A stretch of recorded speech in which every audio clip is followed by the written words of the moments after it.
ТВ е членот на преговарачкиот тим и на експертскиот тим, историчарот Петар Тодоров. Добро дојдовте во централниот дневник на 1 ТВ.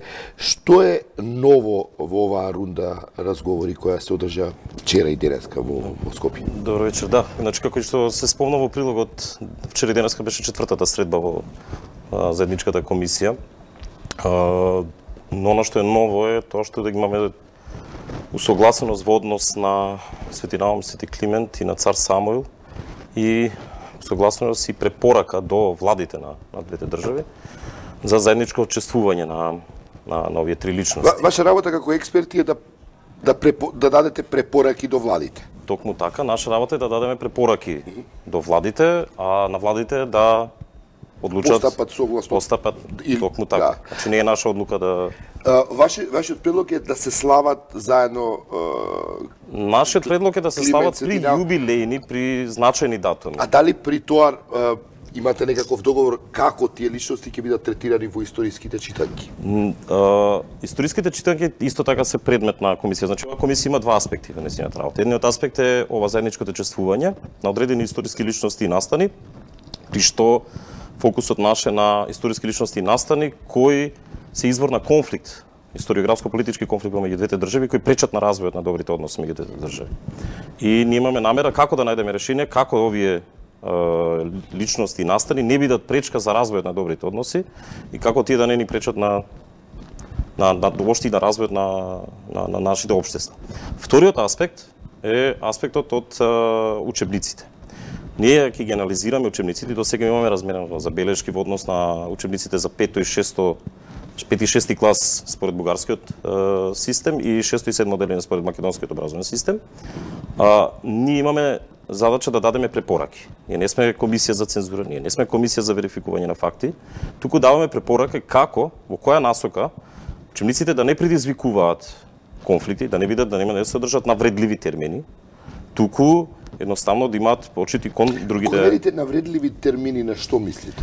Знаете, преку учебниците често се гради образот на представата на другиот.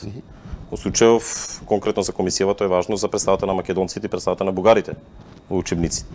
И што најдовте кога говорите во овој контекст и во учебниците и кај нас и во Бугарија? Во однос на јас можам да зборам за учебниците во Бугарија.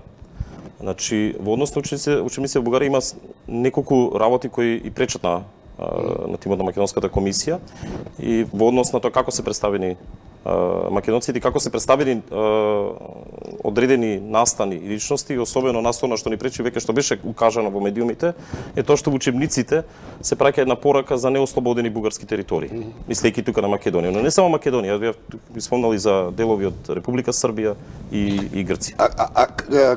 Кои се нивните реакции за нашите учебници? Кога станува збор за овој тип на навредливи содржини? Точно и во нашите учебници стварно има некои термини кои можеби треба да ние да размислиме убаво тука во Македонија и како да ги коригираме, кои не одразуваат состојбата во историографијата и кои се стварно навредливи за бугарите. И наше да ги слушаме. Па на пример таму има за користење на некои термини како татарско, кои стварно не треба да се увиди и не само користењето на термините, него и тоа како се формулирани некои реченици може да предизвикуваат навредливо, да предизвикуваат создавање на негативни представи за одредени. И Самуил беше дел од расправата на оваа рунда. Точно, разговори. Што ќе биде вашиот предлог околу Самуил? Чии крал е? Македонски, бугарски крал?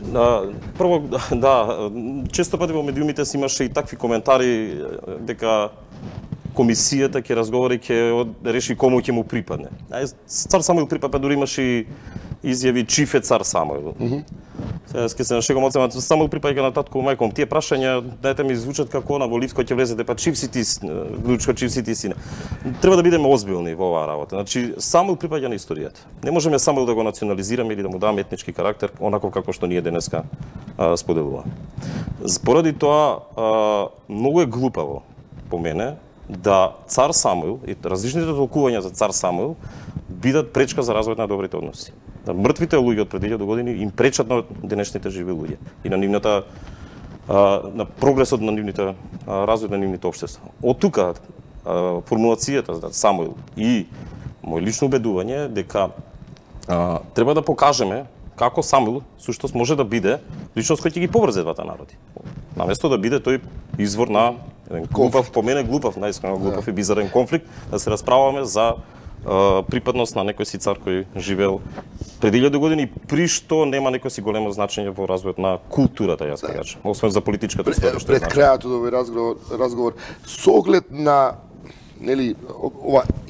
разликите околу толкувањето на историјата долго ги следат бугарско-македонските односи во еден лош контекст, создавајќи една непријатна атмосфера во тие билатерални односи. Како се одвива, како е атмосферата кога седите на маса историчари, вие од македонска страна и вашите бугарски колеги? Видете, тоа се разговори кои траат долго, значи така на целиот ден речиси. И атмосферата ја би оценил како коректна, би оценил како продуктивна во однос на тие разговори кои ги водиме. Се разбира, во дадени моменти има криза во тие разговори, но тоа е составен дел од тие разговори, но јас би оценил генерално, би оценил како коректно.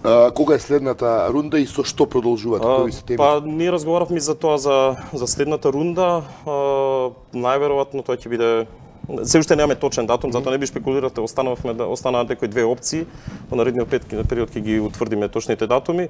Она што за сигурно овој пат, бидејќи во последните две средби се одложуваше разговорот за учебниците, поради објективни причини, овој пат стварно ќе разговараме ќе посветиме внимание на учебниците и за белешките по учебниците, бидејќи ќе се бавите со конкретна содржина. Ќе се бавиме со конкретно и со учебниците и со други теми во однос на заеднички чествувања, одбележување на историски личности и настани. И она што е важно е учебниците мора да дадеме неколку препораки за учебниците, препораки до соодветните министерства на двете држави. За кој период? Сега сме се уште за периодот на античкиот и средновековниот до почетокот на османлискиот период, и нашата намера да дадеме препораки за учениците, при што ја упаткаме апел до Министерството за образование да стварно се ангажира за реформа на наставната програма и изработка на овие учебници, не само заради добрите односи со Бугарија, туку заради самите нас, бидејќи во моментов нашите учебници не одразуваат современата настава по историја, туку имате еден сосема традиционален пристап кој ни предизвикува конфликти не само со соседите, туку и во нашето само општество создаваат проблеми. Да, антагонизми. Петар Тодоров, ви благодарам што бевте гостин во Дневникот на ЕДТВ.